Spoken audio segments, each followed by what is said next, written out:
지난 시간에는 오늘 성경 본문 속의 주인공인 루디아라고 하는 여인이 당시 사람들에게 거의 3%에 해당되는 왕족이나 귀족이나 부족들만이 입는 그런 자색 옷감 장사를 하는 그런 명품을 파는 그 부유한 사업가였던 루디아가 자기 주변에 상대하는 사람들이 부유한 사람들만 상대합니다. 잘난 사람들, 똑똑한 사람들. 그러나 그 사람들 속에 푹 빠져가지고 그 사람들을 숭배하거나 따르는 것이 아니라 오히려 하나님을 섬기는 자로서 따로 하나님을 섬기는 사람들과 더불어 예배를 드리고 있을 때에 바울 전도 일행을 만나서 복음을 듣고 세상을 변화시키고 세상을 바꾸는 데 쓰임받는 주인공으로 시작하게 되었음을, 무엇보다도 유럽 교회가 최초로 세워지게 된 배경에 대해서 말씀을 드렸습니다. 그리고 루디아는 그것으로 끝난 것이 아니라 내가 가지고 있는 신앙을 우리 가족에게도 전해야 되겠다라는 마음으로 결단을 하고 가족 식구들이 다 세례를 받는 데 이르게 되었음을 말씀을 드렸습니다. 오늘은 루디아에 관한 마지막 메시지가 되겠습니다. 사도행전 강해 320회로 믿음의 명품 인생의 특징이다라는 제목으로 말씀을 준비했습니다. 이 믿음의 명품 인생이 어디를 근거로 해서 찾게 되었는가? 오늘 15절에 보면요, 그와 그 집이 다 세례를 받고 우리에게 청하여 이르되 만일 나를 주 믿는 자로 알거든 내 집에 들어와 유하라. 거기입니다. 거기다 밑줄을 치세요. 만일 나를 주 믿는 자로 알거든. 여기에서 이 사람은 진짜 믿음의 명품 인생임을 증명해내고 있구나 하는 것을 발견하게 되었다고 하는 것입니다. 그렇다면 이제 좀 더 깊이 들어가서 이 루디아를 통해서 주시는 은혜가 무엇인지 말씀드리겠습니다. 첫째는 신앙에 대해서 당당함을 보여줬다는 것입니다. 신앙에 대해서 당당함을 보여줬다. 여러분, 사람들은요, 남이 가지고 있지 못하는 무엇을 나만 가지고 있다, 남이 하지 못하고 있는 무엇을 나만 할 수 있다 할 때는요, 은연중에 PR하고 은연중에 알리고 은연중에 홍보하면서 그 자리에 자기가 서 있기를 원합니다. 이제 내년에 지자체 선거가 있다 보니까 많은 분들이 와서 인사하고 자기 PR을 합니다. 그리고 자기가 그 자리에 적격자라고 얘기를 합니다. 지금 PR 시대라고 하지 않습니까? 어떻게든지 자기를 알리고 선전을 하려고 합니다.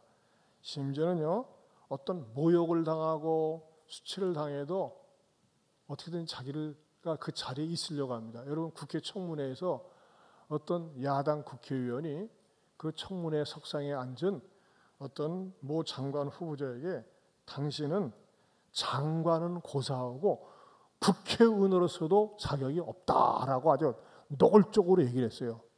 그분은 국회의원이거든요.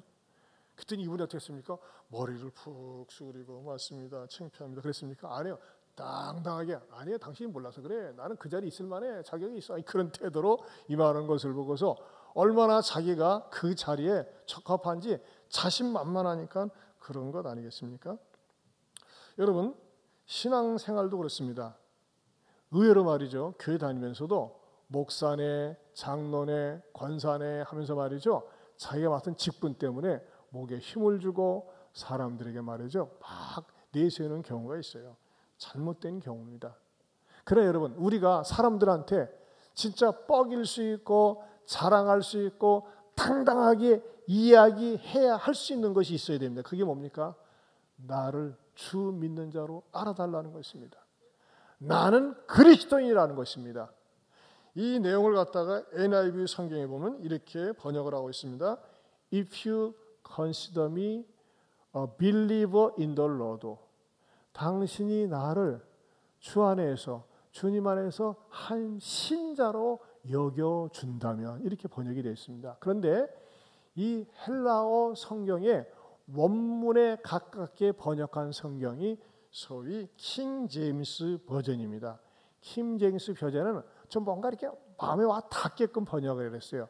If we have judged me to be faithful to the Lord, 당신이 나를 주님께 대하여 신실한 자로 여겨져 왔다면, 소위 말이죠, 시제를 갖다가 현재 완료로 썼습니다. 현재 완료라고 하는 것은 과거에 시작된 일이 현재까지 영향을 미치거나 과거의 경험이 현재와 관련이 있는 경우에 현재 완료를 씁니다. 자, 그런데 이 루디아는 언제 과거에 믿어왔습니까? 과거에는요, 예수님 없는 하나님을 믿어왔어요.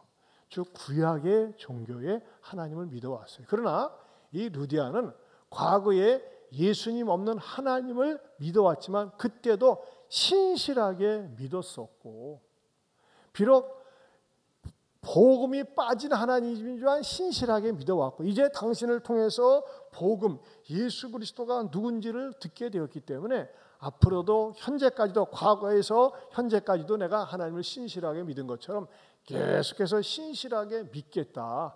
이것에 대해서 나를 알아주라는 것입니다. 여러분들 가운데서 믿는 사람들이 모인 자리건 믿지 않는 사람들이 모인 자리건 어떤 동호회건 어떤 회식 자리에서 시간이 되면 나 예수 믿는 사람입니다, 나 좀 알아주세요, 이렇게 얘기할 수 있습니까? 잘 믿는 사람입니다. 우리 어느 집사님은요, 교회 다닌 지 20년 되는데 20년 동안 직장에서 자기가 교회 다니는지 아무도 몰랐대요. 이야, 그것도 기적입니다, 기적. 그런데요, 코로나 이후에 네 부류의 교인들이 등장을 했습니다. 코로나 이후에 이 코로나 후에 네 부류의 교인들이 등장을 했는데 한번 보세요. 여러분이 설명을 할 때에 찔리면 바로 당첨된 겁니다. 첫째는 누구냐? 이순신 신앙을 가지고 있습니다. 이순신. 여러분, 이순신의 유명한 말이 뭡니까? 내가 죽는 것을 아무에게도 말하지 말거라. 여러분, 이순신이 화살을 맞아서 죽어가고 있어요. 근데 누구에게도 말하지 말라고. 왜 그렇죠? 자기가 죽은 것을 알면 자기 옆에 있는 군사들이 사기가 떨어지고 적 왜군들은 더 신바람 날까 봐 누구에게도 이야기하지 말라고 그랬어요. 그런데 이것을 갖다가 이 영적인 세계에서 뭐라고 번역해서 얘기하고 있느냐면 내가 예수 믿는 것을 아무에게도 얘기하지 말라, 그거예요. 아무도 알아서는 안 된다는 것입니다. 여러분, 분명히 집에서 나와서 교회로 가는데 아는 사람을 만나서 어디 가세요? 어디 가? 아니, 어디 가는데? 어디 간다니까? 너 중요한 사람 만나러 가. 그렇게 딱 둘러 넘기는 거예요. 여러분, 어떤 분들은요, 교회 일찍에 성경 찬송 자체를 안 가지고 옵니다. 왜? 교회 빛이 되어 있으니까. 그리고 심지어 들어올 때 안내원들 주보를 딱 주지 않습니까? 그럼 주보를 딱 받아두고 예배 마치고 나서 주보를 놓고 갑니다.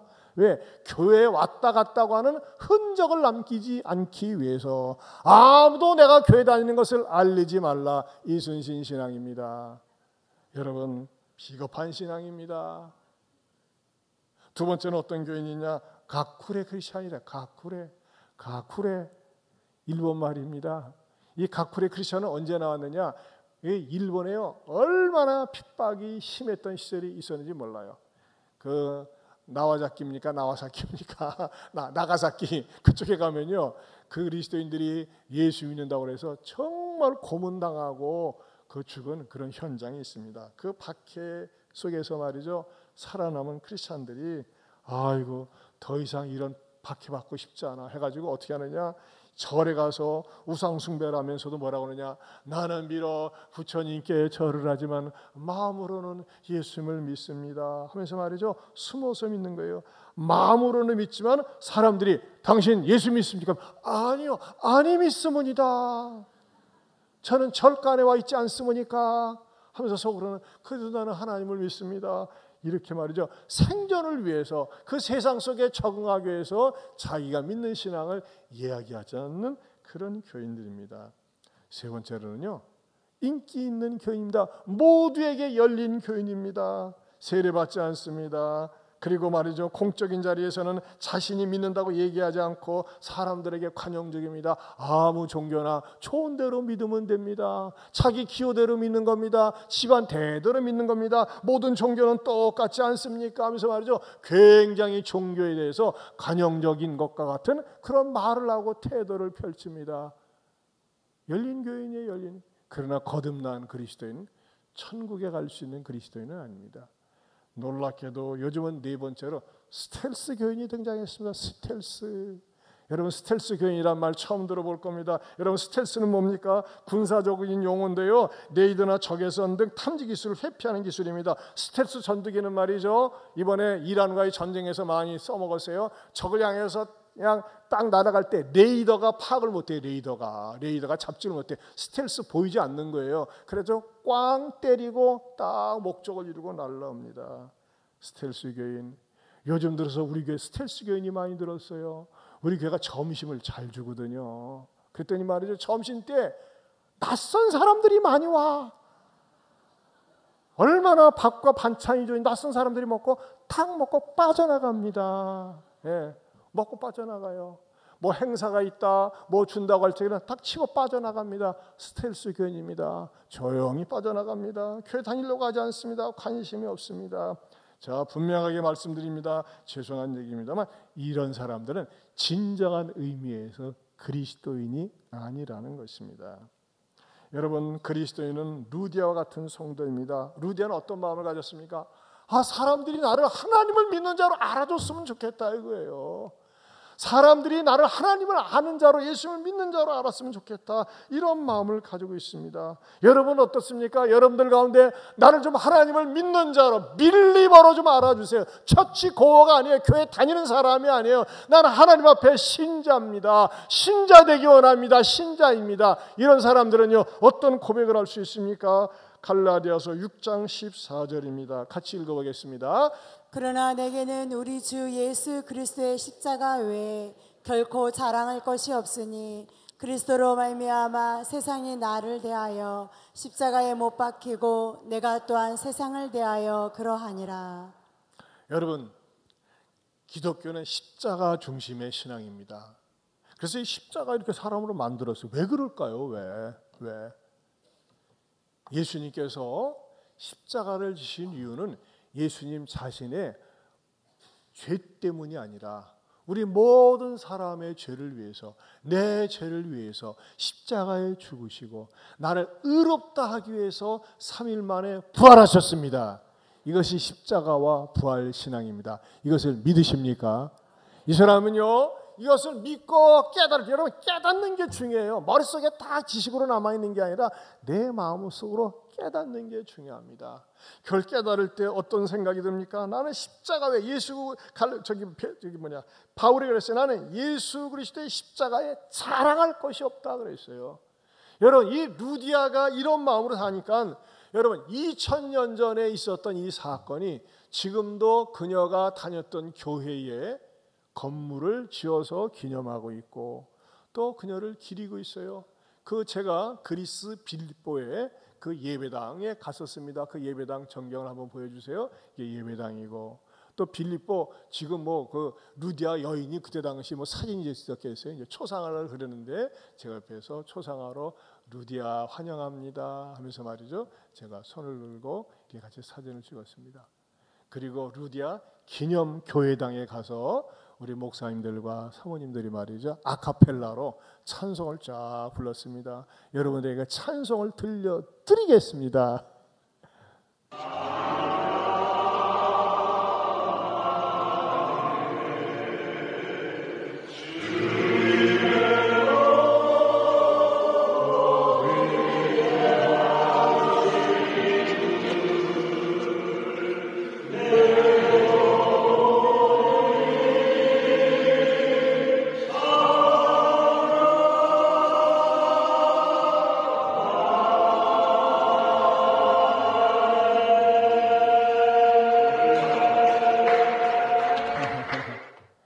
여러분, 저 그리스 정교회는 특징이요, 모든 교인들이 서서 드립니다. 여러분, 서서 드리면 죽으려고 할 거예요. 네, 서서 드려요. 야, 어느 때는 3시간을 드린대요. 대단합니다. 근데 저쪽에 반주도 없는데 우리끼리만 가서 찬양을 하는데 얼마나 화음이 아름답게 울려 퍼졌는지 몰라요. 여러분, 루디아는 어떤 그리스도인이었다고 그랬어요? 내가 믿는 신앙에 대해서 당당했어요. 여러분, 내가 사는 대한민국 지금은요 국격이 높아져 가지고 어디 가든지 한국에서 왔다고 하면 얼마나 좋아하는지 모릅니다. 그러나 그 이상으로 내가 그리스도인인 것에 대해서 사람들이 알아주기 원하고 알리고 싶고 부끄러운 것이 아니라 자랑스럽기를 주님의 이름으로 축원합니다. 하나님 이런 사람을 쓰세요. 두 번째로 루디아는요 복음의 빚진 자로 채무 의식이 있었다는 것입니다. 루디아가 복음을 듣고 은혜를 받은 다음에 나타난 반응은 정말 놀랐어요. 오늘 15절을 다시 보면요, 만일 나를 믿는 자로 알거든 뭐라? 내 집에 들어와 유하라 그랬어요. 믿는 자로 알거든. 이렇게 얘기하는 것이 아닙니다. 아유, 선생님들 나를 명품 장사하는 사업가로 알거든이 아닙니다.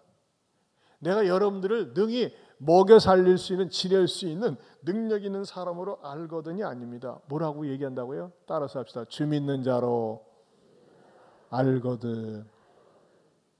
이 말은 무슨 말입니까? 감격이 서려 있습니다. 감격. 여러분, 저는 바울이요 루디아에게 어떤 과정을 통해서 복음을 전달하게 되는지 쭉 설명했을 거예요. 분명히. 그런데요, 이 말을 듣고 감격하지 않겠어요?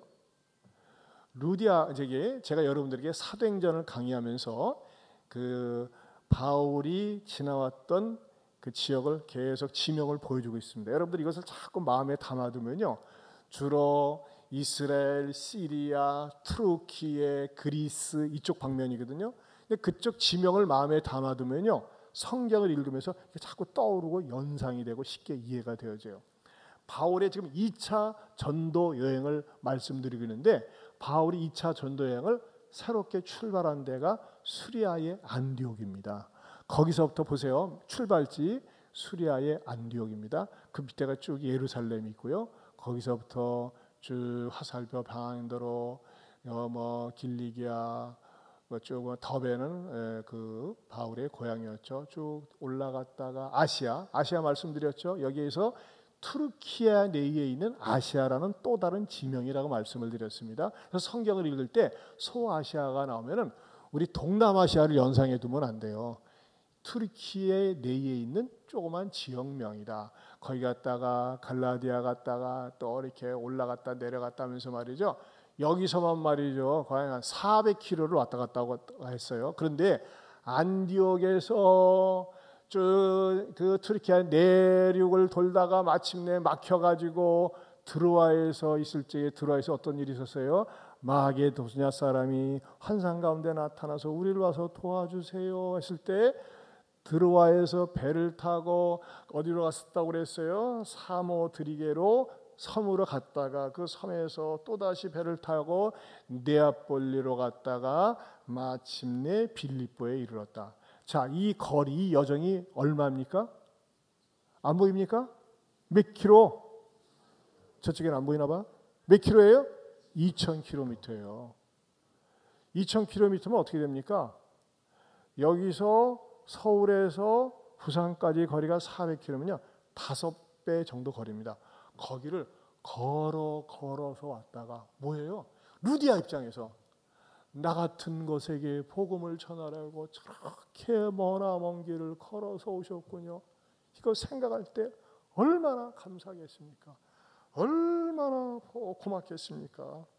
이 나 같은 것을 구원하기 위해서 하나님께서 이렇게 사람을 보내셔서 이렇게 수고했다고 하는 것에 대해서 너무너무 감사한 마음으로 복음을 전해준 것에 대한 보은의 마음으로 이 루디아는 이렇게 섬기고 싶었다는 것입니다.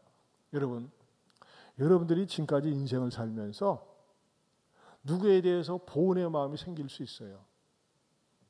또 특별히 하나님에 대해서 내가 중요한 자였었는데 병 고침을 받았을 때, 또 큰 장애가 있었는데 고침을 받았을 때, 사업이 잘 풀리니까 감사한 마음이 생길 수 있습니다. 하지만 여러분, 그런 생각을 몇 번이나 어느 정도 하십니까?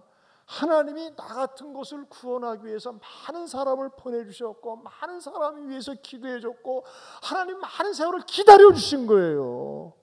그리고 내가 예수님 믿게 해주셨어요.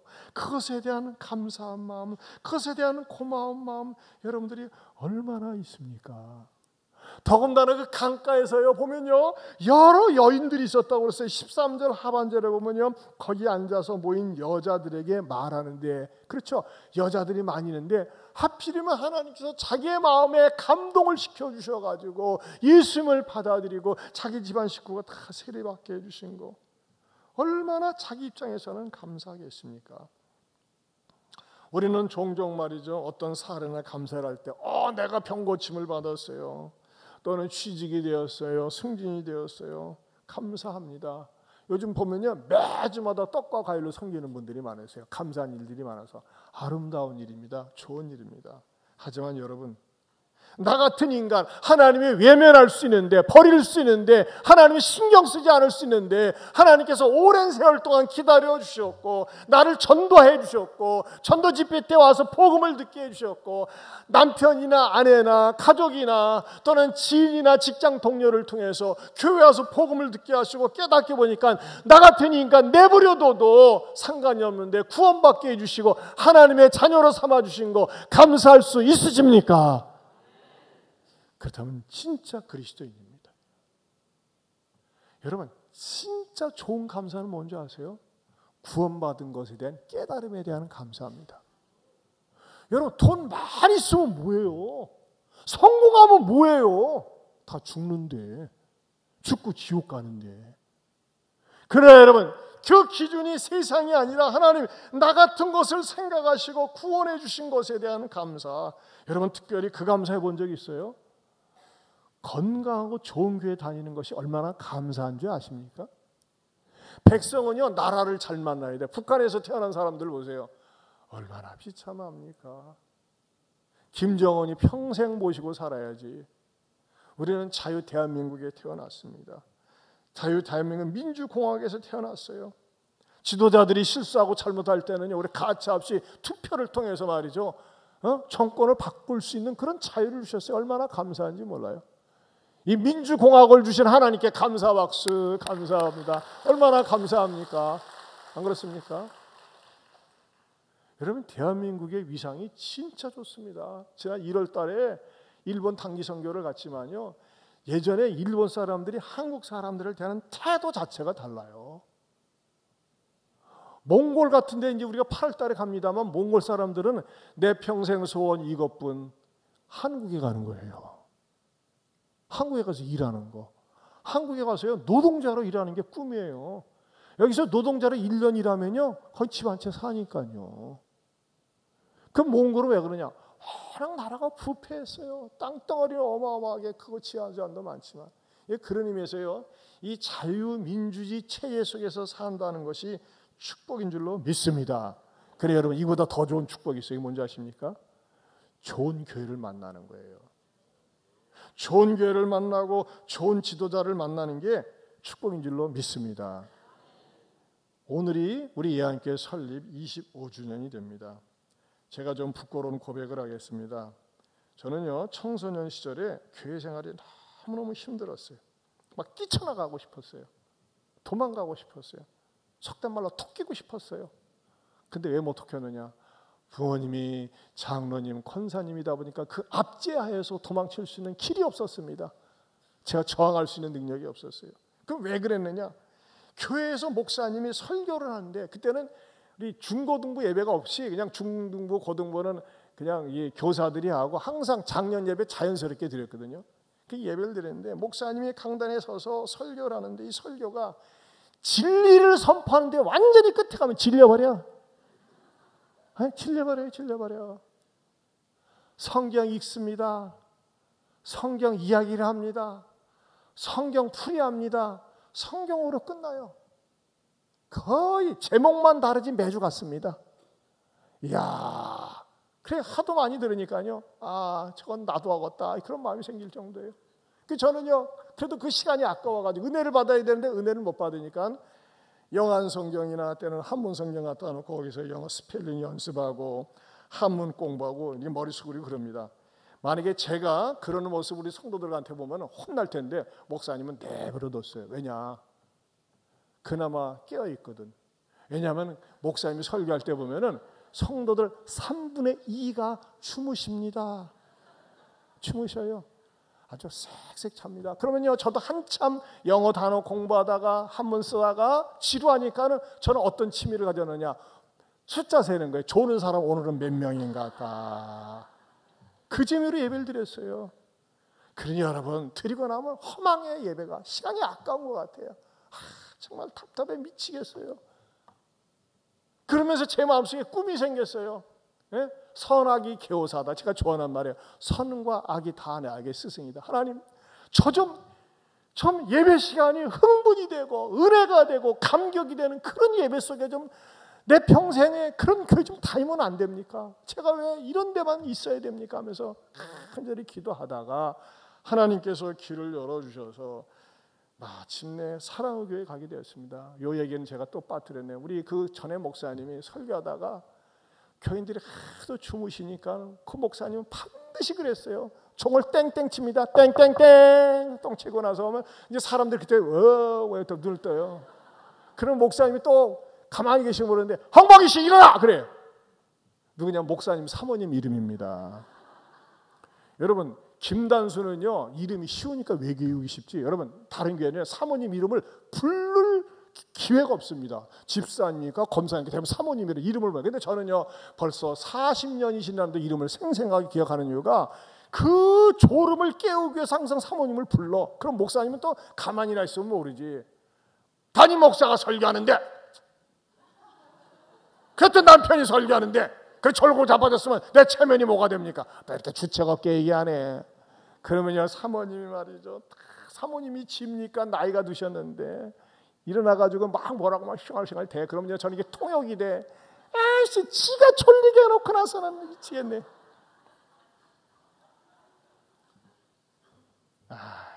참 그런 교회 생활을 했어요. 참 죄송한 얘기지만요 설교에 가르치는 은사가 없는 분은 목회하면 안 돼. 참 힘들게 만들어요. 지루하게 만드는 거예요. 그래서 그런 환경에서 하나님 저 좀 이렇게 교회 생활이 행복합니다. 교회 생활이 즐겁습니다. 그런 교회 좀 가게 해주세요 하다가 드디어 제가 사랑의 교회 부목사로 가게 되었는데 얼마나 행복한지. 제가 30살에 갔었거든요. 그래 가가지고 가는데 너무 행복해서 목이 타네. 저는요 부목사이기 전에 일단 성도로서 제가 치유를 받았어요. 예배의 치유. 예배라는 게 이렇게 좋은 거구나. 말씀이 이렇게 좋은 거구나. 그때 깨달았어요. 그러면서 제 마음속에 꿈이 생겼어요. 하나님, 왜 사랑의 교회가 서초동에만 있어야 됩니까? 저도 하나님께서 기회가 주셔서 목회할 기회가 생기면은 제가 이 다음에 목회하는 교회도 이 사랑의 교회 못지않은 그런 성도들에게 기쁨을 주고 세상에 소망을 주는 그런 목회를 하게 하여 주시옵소서. 기도하다가 길이 열려가지고 하나님이 익산도로 내려보내셔서 왔습니다. 기성교회에 부임해가지고 정말 그 사랑의 교회에서 받은 영감을 가지고 정말 뜨겁게 열심히 했습니다. 저는요 부흥이 뭔지 맛을 본 사람입니다. 부흥의 현장. 제가 사랑의 교회 85년도에 전도사로 들어갔을 때 전도사로 들어갔었어요. 신대원 1학년 전도사로 들어갔을 때 그때 교인들이 얼마 모였냐면 약 1,500명 모였어요. 근데 제가 10년 후에 95년도 그러니까는 제가 85년도에 들어가서 95년에 나올 때는 10,000명이 됐습니다. 좀 놀래봐. 그 보통이 아닙니다. 어마무지합니다. 어마무지합니다. 그래서 저는 부흥을 맛봤기 때문에 하나님, 아까 우리 호산나 찬양에서 부흥에 대해 찬양을 했지만 부흥을 주옵소서. 그 부흥은 단순히 외적인 부흥, 숫자적인 부흥이 아니라 복음을 듣고 회심하는 사람들이 일어나는 부흥이에요. 그래가지고 기성교회에 내려가지고 정말 그냥 부임하자마자 바로 노방전도 나가고 열심을 내면서 했는데 말이죠. 막 교인들이 어디서 소문을 들었는지 매주마다 몰려오는 거예요. 매주마다. 때로는 수십 명이 등록도 하고 어마무지합니다. 어마무지해. 한 번은요, 저에게 충격적인 사건이 돼 있었어요. 또 어떤 분이 들어왔는데 다른 교회 예쁜 전도사님들 온 줄 알았어. 뭐냐면요, 하얀 저고리에 검정 치마를 입은 세 분이 딱 와서 앉아 있는 거야. 여러분, 이분들은 원불교 정녀들인데 원불교 정녀들이 일단 단정합니다. 그렇지 않습니까? 이렇게 머리를 갖다 딱 동여매고 하얀 저고리에 검정 치마 딱 입어요. 일단 산뜻하고 깔끔해 보이지 않습니까? 이분들이 앉아 있는 거예요. 그냥 저분들 중에 원불교 정녀라는 거야. 그래서 하루만 온 줄 알았더니 한 3, 4주를 계속 왔어요. 아주 계속 뭐 적는 거야. 그래서 나는 이분들이 은혜 받는구나 그런 줄 알았더니 알고 봤더니 원불교 총본부에서 지시를 내린 거야. 저 교회에 오주환 목사가 젊은 목사가 왔는데 왜 저렇게 사람들이 이렇게 많이 몰린다냐. 가서 리서치를 해라. 벤치마킹을 해라 가지고 그때는 이제 방송 설교도 없고 유튜브도 없을 때니까 와서 제 테이프를 가져가고 설교를 계속 메모해서 상부에다 갖다 받치는 거야. 이렇게 그런 일도 있었어요. 그야말로 부흥이 무엇인지를 거기서 맛을 봤습니다. 그런데 시간이 지나면서 직분자들이 장로, 안수집사, 권사 오래된 직분자들이 우리가 남이가 왜 그렇게 목사에게만 사람들이 집중을 하냐. 여러분, 건강한 교회는요, 목사의 메시지를 이렇게 보충해주고 예수님을 사랑하고 예수님을 자랑하고 교회를 자랑하고 목사를 자랑하고 사랑해야지만이 사람들이 오게 돼 있어요. 일단 목사는요, 주님의 대리인이고 목사를 통해서 주님이 전파되니까. 근데 이게 자꾸 배가 아픈 거야. 그러면서 말이죠, 자꾸 비본질적인 것을 가지고 자꾸 힘들게 하는데 너무너무 힘이 든 거예요. 그러면서 나한테 누가 그래요. 좀 기생 목회를 해라. 살살 비벼가면서 좀 아부도하면서 해라 하는데 저는 체질상 그렇게 안 돼. 할 말은 해야지. 그래서 예배 시간에도 제가 분명히 얘기를 했어요. 초반부터 자는 건 내 책임이 아니야. 중반전부터 자는 건 내 책임이지만, 근데 초반부터 앉자마자 졸고 있다, 자빠져 있다, 그건 제가 못 견뎌요. 저는 거의 그런 케이스가 없거든. 근데 거기서 그러다가 안 되겠다 싶어가지고, 내가 이 비본질적인 것에 여기서 내가 목회를 평생 해야 되는가? 그래서 저분한테 자꾸 정치력이 없대요. 정치라고 하는 것은 이게 좀 사바사바하고 뭐 그냥 이렇게 막 이럴 줄 알아야 돼. 저는 그런 게 싫은 거예요. 저는 그런 걸 못 배웠어요. 오직 복음 중심으로, 말씀 중심으로 양육하고 제자 훈련하고 성도를 온전케 하는 거, 그게 목회의 본질인데, 그래서 안 되겠다 싶어가지고 8과정과 더불어 한 달 동안 기도하다가 마침내 2000년 7월 23일 날 남중동 제1예식장에서 개척을 했습니다. 그리고 그때 당시에 받은 퇴직금 전부를 하나님 앞에 드리고 교회를 시작했고, 또 자세한 내용은 우리 조장로님께서 우리 장로님의 관점에서 이렇게 글을 쓰셨습니다. 여러분들이 참고하시면 되겠습니다. 그러면서 제 마음속에, 하나님, 그냥 이 세상에 그때 당시에 교회가 330개였어요. 지금 660개래요. 이 세상에 교회가 많아요. 수없이 많은 교회 가운데 하나 하려면 교회 안 해도 됩니다. 하나님, 저는요, 예안교회를 세울 때, 여러분, 예안교회를 할 때요, 성경을 읽으면서 예안교회 이름이 나왔어요. 예루살렘과 안디옥의 복합형 교회, 예수님의 안위가 있는 교회, 그 다음에 갑자기 생각이 예루살렘과 안디옥 복합형 교회, 예수님 안에 있는 교회, 예수님의 안위가 있는 교회. 그래서 사도행전을 읽다가 그 이름이 나와가지고 예안교회를 했습니다. 그리고 교회를 목회를 하면서 세상에 많은 교회 가운데 하나가 아니라 그냥 정말 말씀이 풍성한 교회, 사랑이 넘치고 성령의 능력이 있고 주님을 힘있게 증거하는 교회, 그 한 가지를 목표로 해서 여기까지 왔습니다. 저는요, 25년 동안 안식년도 한 번도 가져본 적이 없습니다. 안식월도 가져본 적이 없습니다. 물론 장로님들이 목사님 안식년 좀 가지세요, 이제 좀 쉬어가면서 하세요. 근데 나는 교회가 너무 좋아. 그냥 교회가 너무 좋아가지고 그냥 교회를 떠나면 난 싫어. 이상하게. 난 교회에서 좋아요. 어떻게 기도원도 안 가요. 저는 저녁 때 여기서 혼자 기도하는 게 그렇게 좋아. 예한교회를 너무너무 사랑해요. 여러분, 그래서 하나님께서 예한교회를 여기까지 인도해 주시고 축복해 주신 줄로 믿습니다.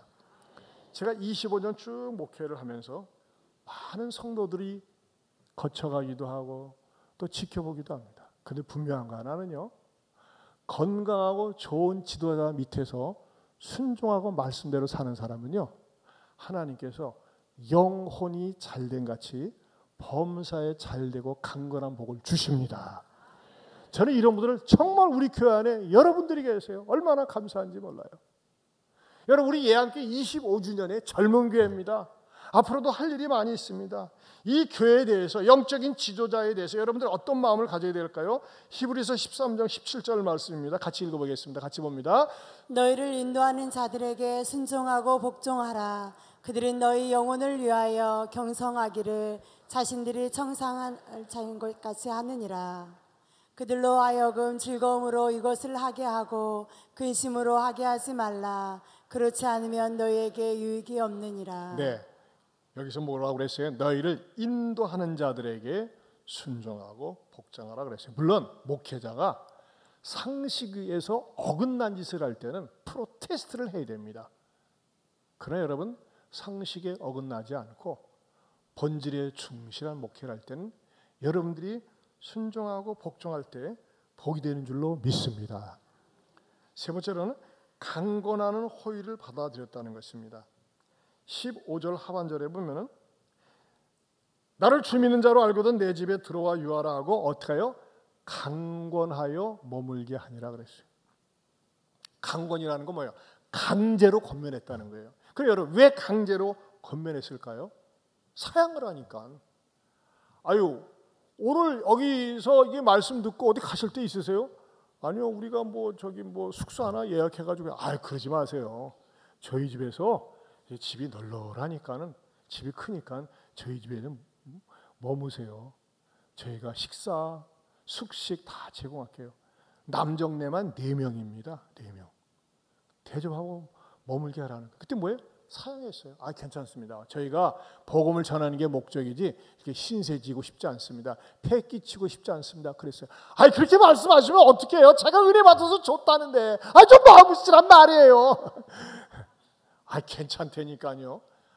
진짜 성질나게 만드네. 머무세요 그러지 말고 마음속으로 실갱이를 벌였을 것 같아요. 그러니까 강권한 거죠. 그러면 왜 처음에 사양했을까요? 여러분, 사도 바울과 그 일행이 2000km를 쭉 다니면서 그 빌립보까지 왔을 때 무슨 돈이 있어요? 놀랍게도 그 안에는 의사 누가가 있었습니다. 누가가 있으니까 돌아다니면서 의료 행위를 하면서 탁월한 의사니까 수입이 있었을 거고, 무엇보다도 바울은 텐트 메이커였습니다.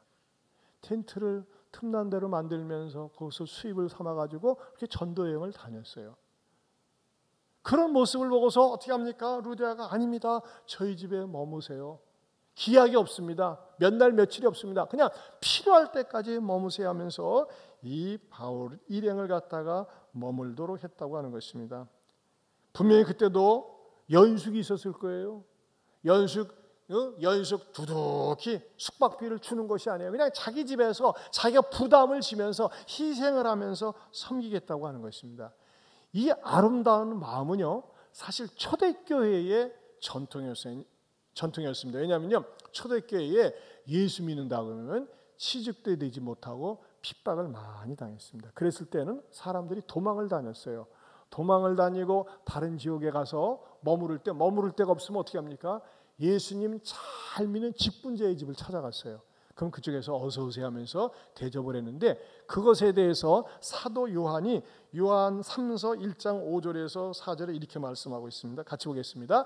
사랑하는 자여, 내가 무엇이든지 형제 곧 아그네 자들에게 행하는 것은 신실한 일이니 내가 내 자녀들이 진리 안에서 행한다 함을 듣는 것보다 더 기쁜 일이 없도다. 네, 나그네 된 자들에게 행하는 것은 신실한 일이니, 이것이 뭐라고 그랬어요? 이러한 행위는 진리 안에서 행하는 거다. 진리의 삶을 살고 있는 거다라고 가르쳐 준 것입니다. 루디아는 이것을 배우질 않았지만 자기가 받은 은혜에 너무 감사해서 이런 마음으로 바울 일행을 복량을 했다고 하는 것입니다.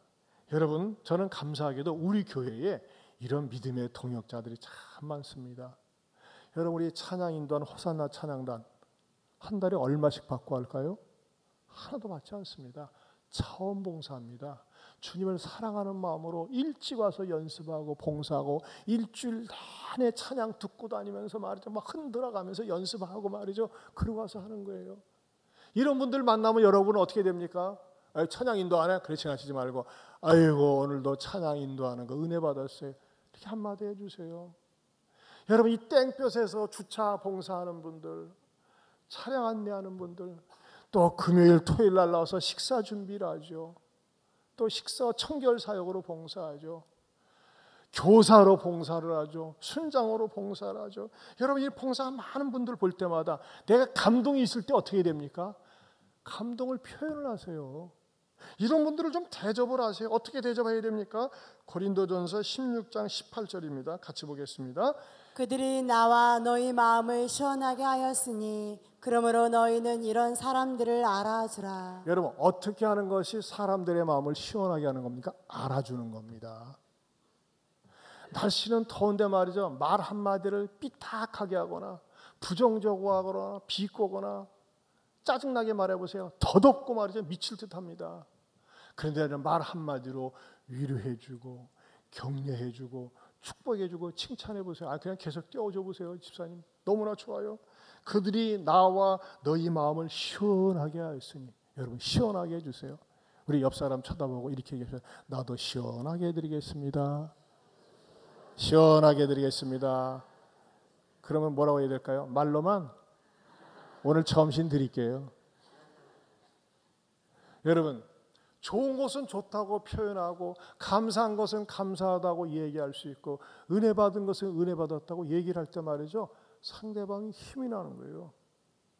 우리 교회 장로님 한 분은 저하고 28년 동안 신앙생활을 했어요. 28년 동안 개척하기 전부터. 내 지난주일도 이렇게 계단에서 우연히 만나는데 저를 붙들고 목사님 오늘도 말씀에 얼마나 은혜가 되었는지, 또 귀한 보석 같은 말씀을 켜줘서 감사하다고 그렇게 저를 격려해 주는 거예요. 그 말을 들으니 제가 어떻게 했어요? 얼마나 마음이 시원합니까?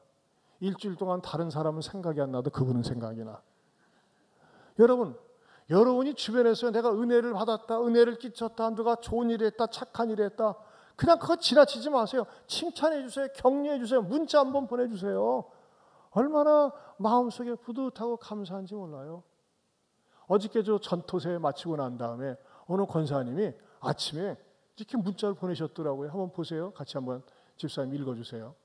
목사님, 오랜만에 전도새에 참여해서 말씀 속에서 깊은 은혜 많이 받고 맛있는 식사까지 돌아오는 발걸음이 한층 더 가벼워서 목사님께 감사드립니다. 늘 예배 때마다 느끼는 거지만 그 어려운 말씀들을 잘 풀이해 주셔서 지루하지 않고 따분하지 않고 이해가 되도록 핵심 있는 본론의 말씀 속에서 늘 큰 은혜 받게 하심에 감사드립니다. 김정숙 언니도 그런 말씀 많이 하시더라고요, 목사님. 네, 이 김정숙 언니라는 분은 이제 등록하신 분이거든요. 지난번에 그렇게 말씀하세요. 여러분, 제가 저를 갖다가 이렇게 내세우려는 게 아니라 여러분 주변에서 이건 내가 칭찬해야 되겠다, 격려해야 되겠다, 축복해 줘야 되겠다, 그럼 그렇게 하세요. 얼마나 그 마음을 시원하게 합니까? 사랑하는 성도 여러분, 우리가 이 땅에 살면서 돈 자랑해 보세요. 건강 자랑해 보세요. 내 자녀 자랑해 보세요. 가진 거 자랑해 보세요. 상대방 절대 감동받지 않습니다. 나이 먹을수록 더 그렇습니다. 제가 지난주 우리 성지회라는 모임에 목사님들을 오래간만에 국회에서 만나는데 우리 신대원 동기에 벌써 40년 됐어요. 근데 아들이 로스쿨 졸업한 다음에 변호사가 됐어요. 변호사가 됐는데 야, 왜 그런 거 얘기하지 않느냐. 그리고 알고 보니까 말이죠, 자기 밑에 변호사만 5명을 데리고 있어.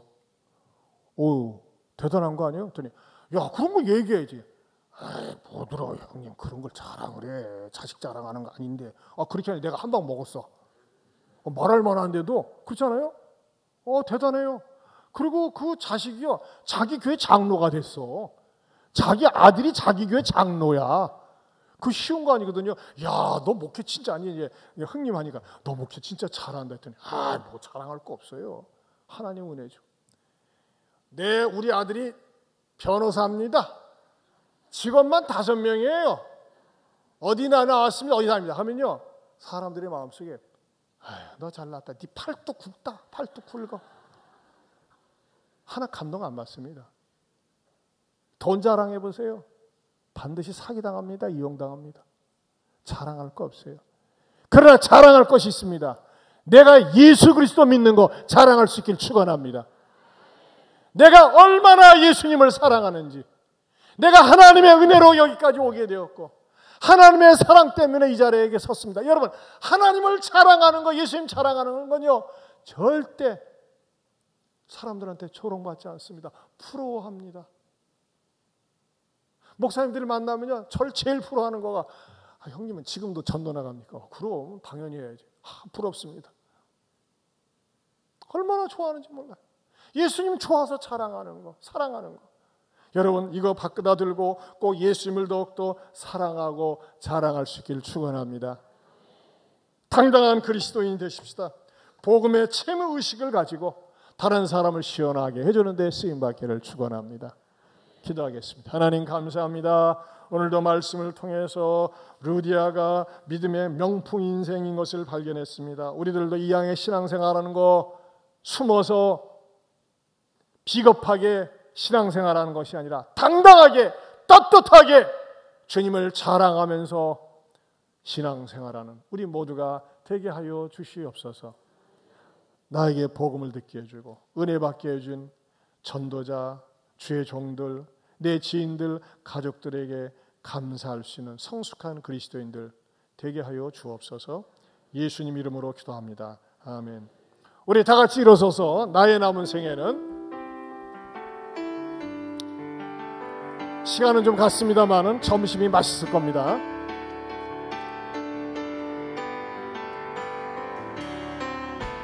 나의 남은 생애는 복음의 편지 되어 살리라. 나의 남은 생애는 섬김의 양유 되어 살리라.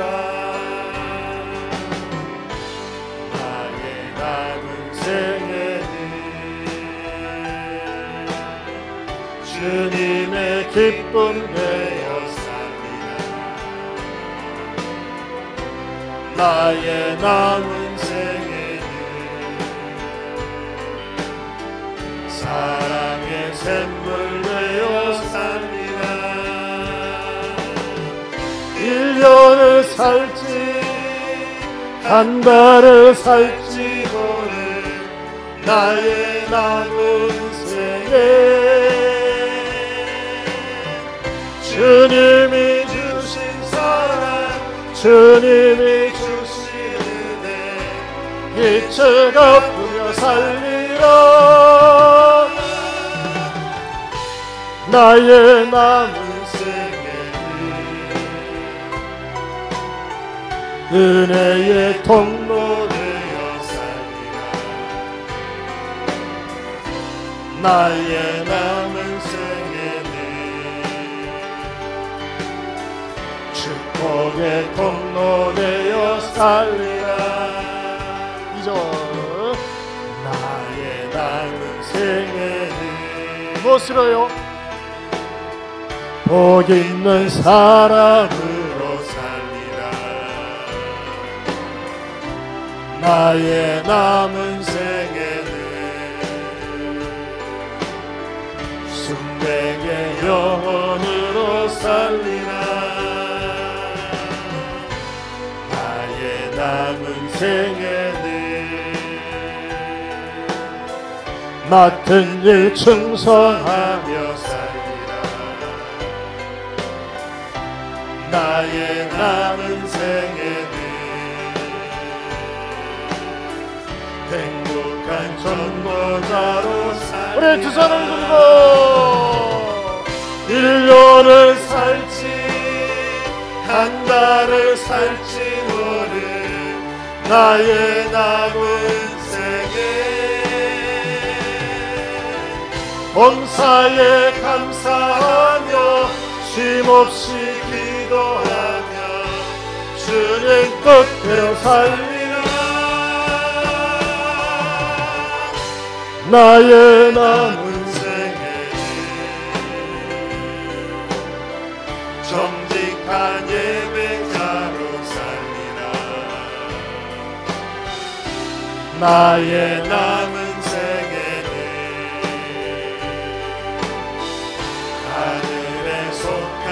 1년을 살지 한 달을 살지 모르 1년을 살지 한 달을 살지 모르 나의 남은 생에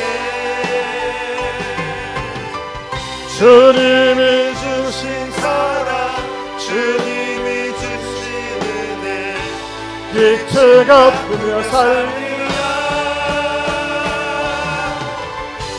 나의 남은 생에는 은혜의 통로 되어 살리라. 나의 남은 생에는 축복의 통로 되어 살리라. 사랑하는 성도 여러분, 말씀을 들으면서 찔림을 받습니까? 은혜 받은 겁니다. 여러분, 예수님을 믿는 거 당당하게 생각하십니까? 복된 그리스도입니다. 아직도 수치스럽습니까? 창피합니까? 남이 아는 것을 원치 않습니까? 아직 믿음이 없는 겁니다. 그런 분들은 무엇을 달라고 해야 될까요? 하나님, 저는 믿음이 아직도 어리네요. 믿음이 부족하네요. 믿음을 주세요. 여러분, 확신이 없으니까 자랑 못하는 거예요. 하나님, 누가 뭐라 그래도 나는 예수님 믿는 게 너무나 자랑스럽습니다. 당당한 그리스도인이 되기를 원합니다. 그리고 이 복음을 받은 것에 대해서 채무의식을 가지고 복음을 전하며 살겠습니다. 또 나의 삶 속에 이 무더운 여름철에 다른 사람을 시원하게 해주는 그런 생수 같은 인물이 되기를 원합니다. 우리 주신 말씀 붙들고 두 손 들고 주여 삼창하고 통성으로 기도합니다. 주여 주여 주여.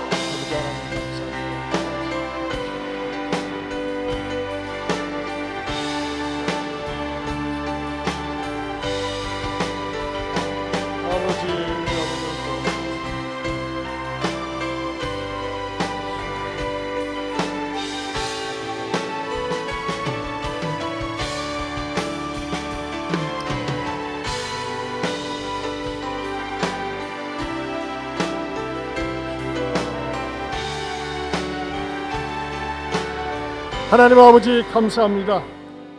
오늘 내가 이 자리에 선 것, 예배자로 있는 것, 이 세상에 4천여 개의 종교가 많이 있지만 참된 생명이신 예수 그리스도를 믿게 해주신 것 하나님의 은혜신 줄로 믿습니다. 내가 오늘 이 자리에 설 수 있도록 얼마나 많은 사람들이 기도해왔고 얼마나 많은 사람들이 기다려왔으며 얼마나 많은 사람들이 권면해왔는지 모릅니다. 나도 그 은혜 생각하면 복음의 빚진 자로서 복음을 전하며 살 수 있는 전도자가 되게 하여 주시옵소서. 그리고 내 주변에 있는 사람들 잘한 일, 좋은 일을 보면은 괜히 비판하거나 부정적인 말을 해서 분위기를 깨트리는 것이 아니라 칭찬하며 격려하며 마음을 시원하게 해주는 하나님의 자녀들 되게 하여 주시옵소서. 이제는 우리 주 예수 그리스도의 은혜와 하나님 아버지의 변함이 없는 사랑과 성령님의 감화감동 교통하심의 은혜가 루디아처럼 믿음의 명품 인생을 살겠노라고 다짐하는 모든 성도들 위해 영원토록 함께 있을지어다. 아멘.